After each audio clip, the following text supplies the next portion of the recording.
A very good morning to all my dear HS second year student. Once again welcome to Logic and Philosophy online classes. तो आज का video हम लोग शुरू करते हैं. आज का जो टॉपिक है उस टॉपिक का नाम है analogy. Okay, today's topic is analogy. Now from where this analogy came? Analogy is one of the subdivision of induction proper. Once again, analogy is one of the subdivision or kind of induction proper. तो अब तक आप लोगों ने previous videos में देखा ही होगा कि there are two kinds of induction, that is induction proper and induction improperly so called. जो मैंने आप लोगों को पिछले वीडियोस में समझाया है कि वो दोनों जो induction proper and induction improper है, they are also subdivided into three kinds. So induction proper is subdivided into scientific induction, unscientific induction and analogy. मैंने अपने प्रीवियस वीडियोस में आप लोगों को समझाया था what is scientific induction, what are the characteristics of scientific induction, what is unscientific induction, what are the characteristics of unscientific induction, what is the relation between scientific and unscientific induction, and what are the similarities between scientific and unscientific induction. ठीक है?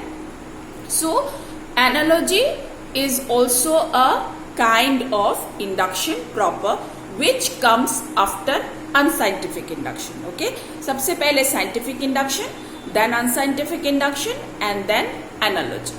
Now let us see the definition of analogy. Analogy means resemblance. Okay? Resemblance. Analogy means resemblance between two things. If two things resemble each other in one or more respects, and a certain proposition is true of the one, hence it is true of the other. Okay, so this is the definition of analogy. Now what does it mean? इस definition का मतलब क्या है?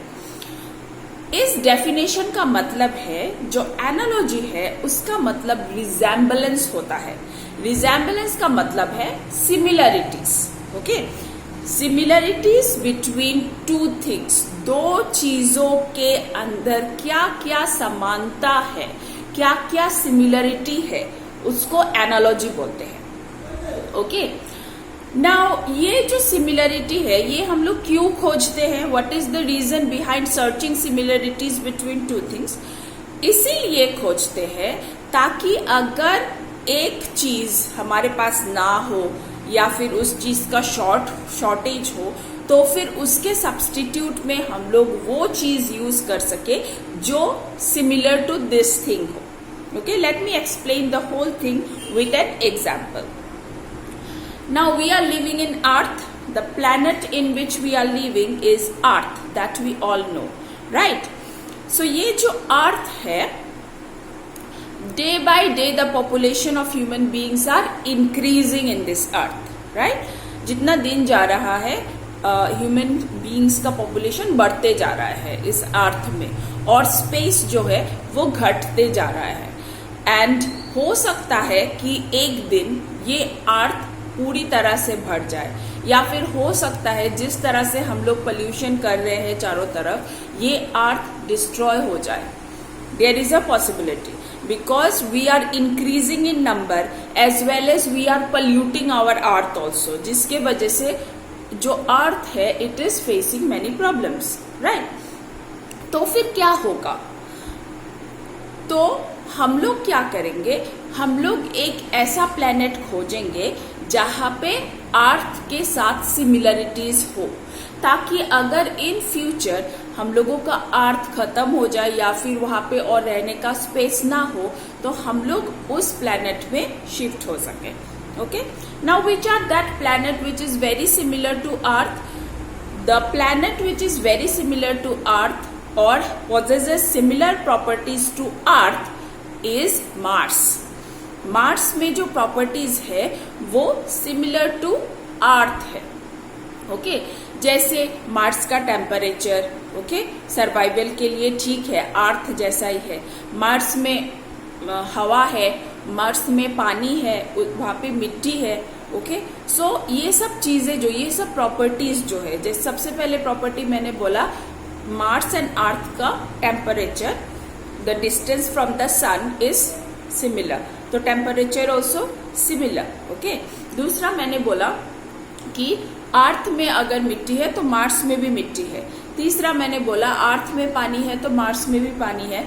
चौथा मैंने बोला अर्थ में हवा है तो मार्स में भी हवा है। सो ये सारे प्रॉपर्टीज में हो सकता है कि earth and Mars are similar. ठीक है, अगर ये सारे प्रॉपर्टीज में दोनों सिमिलर है, रिजेंबल करता है, तो इन फ्यूचर ये भी पॉसिबिलिटी हो सकता है कि मार्स में जाके लोग रहे। ओके कि मार्स में भी ह्यूमन बीइंग का हैबिटेट हो, मार्स में भी अर्थ की तरह। तो अगर अर्थ को कुछ हो जाए या फिर अर्थ फिनिश हो जाए तो हो सकता है कि हम लोग मार्स को एज आवर होम यूज करें। ठीक है, so for this reason we search resemblance between two things. ठीक है, अभी मैंने आप लोगों को अर्थ एंड मार्स का सिमिलरिटी समझाया, the analogy between earth and Mars में। और एक सिंपल एनालॉजी बताती हूँ। ये जो अर्थ एंड मार्स का एनालॉजी मैंने अभी बताया है, it is very very important. It is known as the example of good analogy. In future classes में आप लोगों को पढ़ाऊंगी kinds of analogy, good analogy and bad analogy. So ये जो एग्जाम्पल है, it is the example of good analogy. Okay, remember the resemblance between earth and Mars is the example of good analogy. Now let me give you one more simple example. Suppose आप लोग classroom में गए हैं और वहां पे जाके आपकी टीचर कुछ लिखा रही है आप लोगों को, एंड एट दैट टाइम अगर सपोज आपका पेन खत्म हो जाए, ओके बट आपके पास पेंसिल है, सो क्या आप पेंसिल को पेन के सब्स्टिट्यूट में लिखने के लिए यूज करेंगे? The answer is yes. Why yes? Because there is an analogy between pen and pencil, there is a resemblance between pen and pencil. And what are the resemblance? क्या quality similar है pen and pencil में? Pen hard होता है, pencil भी hard होता है। Then दूसरा, pen को हम लोग पकड़ के लिख सकते हैं, पेंसिल को भी हम लोग पकड़ के लिख सकते हैं। तीसरा, पेन से इंक निकलता है जिससे हम लोग लिखते हैं, तो पेंसिल से भी लीड जुड़ा हुआ होता है जिससे हम लोग लिखते हैं। तो अगर पेन ना हो तो हम लोग पेन के इस्तेमाल के जगह पेंसिल भी इस्तेमाल कर सकते हैं, right? So there is a resemblance between pen and pencil. तो अगर क्लास में अगर पेन खत्म हो जाए या फिर ना हो, और अगर पेंसिल हो तो we can use pencil also, because there are resemblance between two things. I think I have make myself clear. Okay, so analogy means resemblance between two things. अगर दो चीजों में बहुत सारे समानता हो तो फिर जो एक चीज जिसके साथ हम लोग दूसरी चीज को मिला रहे हैं उसके एब्सेंट में हो सकता है हम लोग इसको भी इस्तेमाल कर सके, that is known as analogy. Okay, like there are so many similarities between earth and Mars. दोनों में बहुत सारे सिमिलरिटीज है। अभी अर्थ में इंसान रहते हैं, there is life in earth but there is no life in Mars. At present there is no life in Mars, but there are many properties जिसमें earth and Mars is similar. So अगर दोनों में बहुत सारे similarities है and there is life in earth, maybe in future there will be life in Mars, means there is a possibility of having life in Mars also. ठीक है, so this is called resemblance or analogy between two things. ठीक है, clear what is analogy? Now let us go to the characteristics of analogy. What are the characteristics of analogy? Characteristics.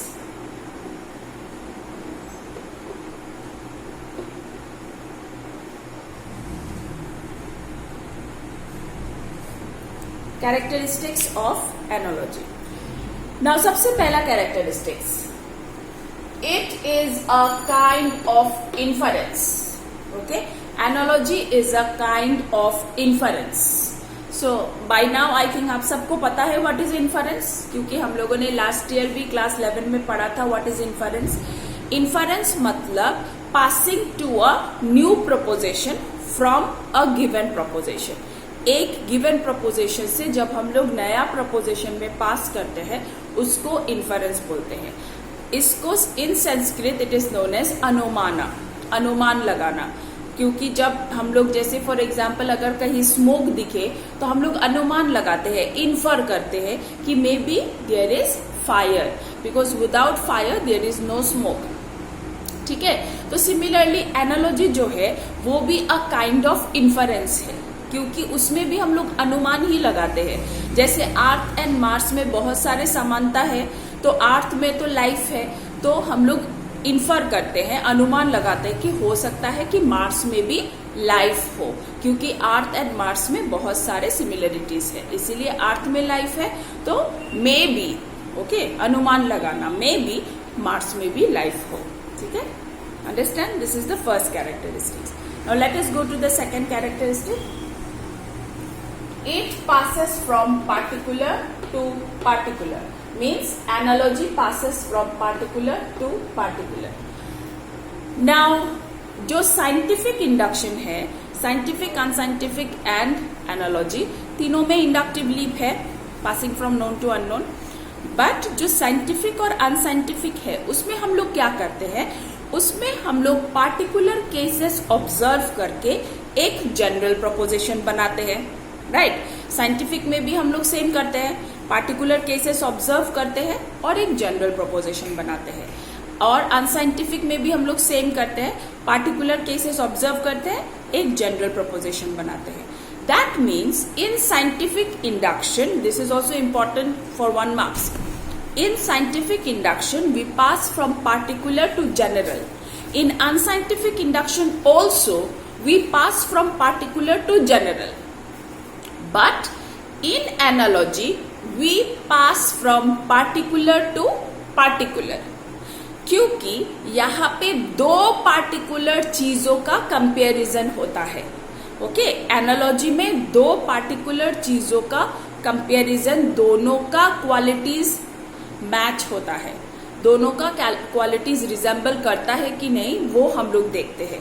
That means we are not passing from particular to general, but we are passing from particular to particular only. Okay, now let us go to the third characteristics. It is based on imperfect similarities. ठीक है, तो अगर question आए analogy is based on what, then the answer will be analogy is based on imperfect similarities. Why imperfect similarities? Because हम लोग दो चीजों में सिमिलरिटीज खोजते हैं. ठीक है, एनालॉजी में हम लोग दो चीजों में सिमिलरिटीज खोजते हैं. तो सिमिलरिटीज तो बहुत तरह के हो सकते हैं, but there is nothing called perfect similarities. कोई भी दो चीज परफेक्टली सेम नहीं हो सकता है. Okay, two things cannot be exactly same, but the similarities में रिजेंबल विथ ईच अदर. एक दूसरे के साथ सिमिलरिटीज रिजेंबल हो सकता है, जो हम लोग एनालॉजी में करते हैं कि दोनों दो चीजों का सिमिलरिटीज एक दूसरे के साथ मैच करते हैं और देखते हैं कि कितने सिमिलरिटीज मिलते हैं, ताकि हम लोग एक इन्फरेंस बना सके. So that is called imperfect similarities, or analogy is based in imperfect similarities. ठीक है, now let us go to the fourth characteristics. Conclusion is probable. जो analogy होता है उसका जो conclusion निकलता है वो हमेशा probable होता है. Probable मतलब it may change in future. Okay, it is not certain. Certain तभी होगा जब हम लोग एक्सपेरिमेंट करेंगे. ओके, बट यहाँ पे हम लोग ऑब्जर्व करते हैं and we find out the similarities. Right, we observe, there is no question of experiment. So as it is based on observation, that's why the conclusion of analogy is always probable. And probable मैंने पहले ही आप लोगों को समझाया था, probable मतलब in future it में change.